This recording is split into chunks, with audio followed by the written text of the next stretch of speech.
Yo guys, pag-usapan po natin ngayon itong malaking pasabog ni Ramon Ang sa harapan po mismo ni PBBM.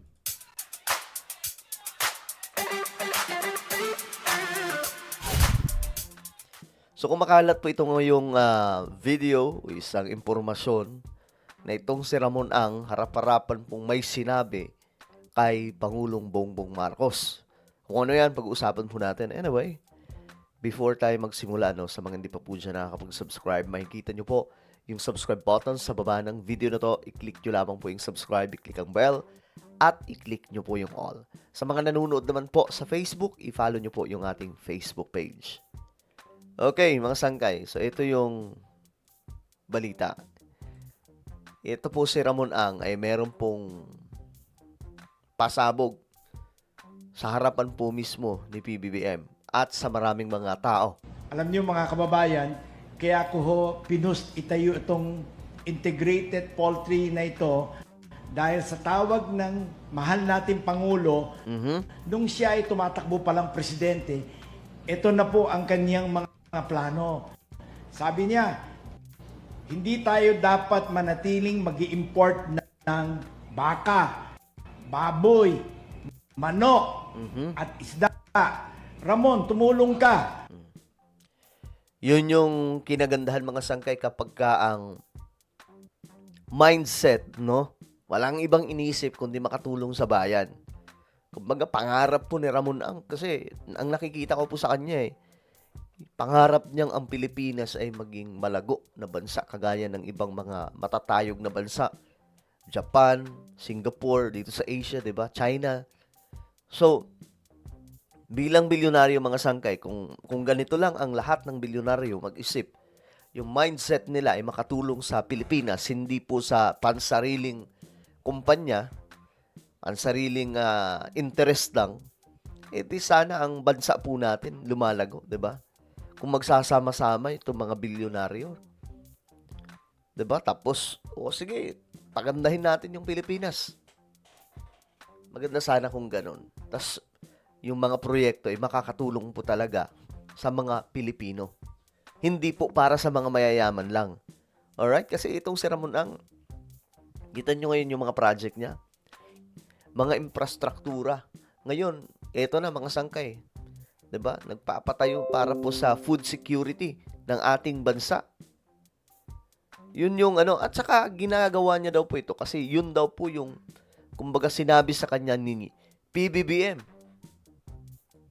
At 10 ng mga ibang businessman, tawagin natin lahat, magtulong-tulong to produce and make our food security happen. Ito po, mahal na Pangulo, nangyari na po. At nakita mo, na witness mo mismo, in tawag mo, na nagawa na natin to. 12 facilities na ganito po ito all over the Philippines. Ayun. Number 1 po niyan, nasa Pangasinan, Pusurubio Season, Bataan, Locanin, Sariaya, Quezon, Pasacao, Camsur, Iloilo, Liganes, Tuburan, Cebu, Negros Occidental, Pagadian, Mindanao, Zamboanga, Davao, Gihing, Cagayan de Oro. Nag-iisip-isip ako sana sa Maguindanao. Grabe, Maguindanao. Malayo-layo na yun, mga sangkay. At saka, isa sa mga delikadong lugar yun. 'Di ba? Pero, maganda ang Maguindanao, mga sangkay. Well, yan po yung ni Ramon Ang talaga Yan po talaga yung mindset niya Yung may malaking ambag siya sa bayan. Hindi po tulad ng ibang mga bilyonaryo dyan, mga sangkay na kaya po sila andyan para magpayaman at magpalawak ng kapangyarihan. 'Di ba? Kaya ngayong iba, mga sangkay, bilyonaryo na, tumatakbo pang politiko.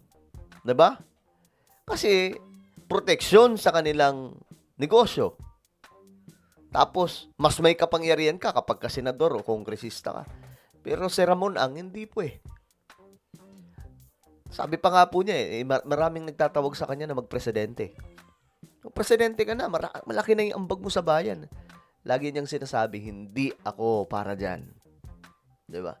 Sa kanya ka lang makakita ng ganyan na, pambihira, ang laki na ng inambag mo sa bayan. Dapat, tinetake advantage niya yun para gamitin at sabihin sa mga Pilipino na, ako, pag tatakbo ako, pero, nakita nyo naman yung mga ginawa ko. Di ba? Nakita nyo yung mga ginawa ko dito sa ating bansa. Hindi pa ako politiko niyan. What more kung magiging politician pa ako, magiging presidente pa ako. 'Di ba? Pwede niyang gawin 'yun eh. Pero ayaw niya talaga eh. Nga ganyang sinasabi, hindi ako para diyan. Hindi ako pampolitika. Back up lang ako sa presidente, sabi po ni Ramon Ang. Pasana all ka na lang sa mindset talaga eh. Bakit doon? Kasi po, sana po mabigyan din natin sila ng food secured. At at the same time, makakreate tayo ng trabaho at economy doon. Mahal na Pangulo, ito pong lugar na ito, ang kapartner ko po rito, Farmers Cooperative po. Tumayo kayo rito pare, para makita nyo. June Mendoza, Ermo Humawat, ito pong grupong to, 900 families po to. Ito yung kapartner natin dito sa Davao. Kaya hindi ho natin ginagawa to ng tayo lang. Sinososyo natin yung local community para sa ganon, everybody's happy.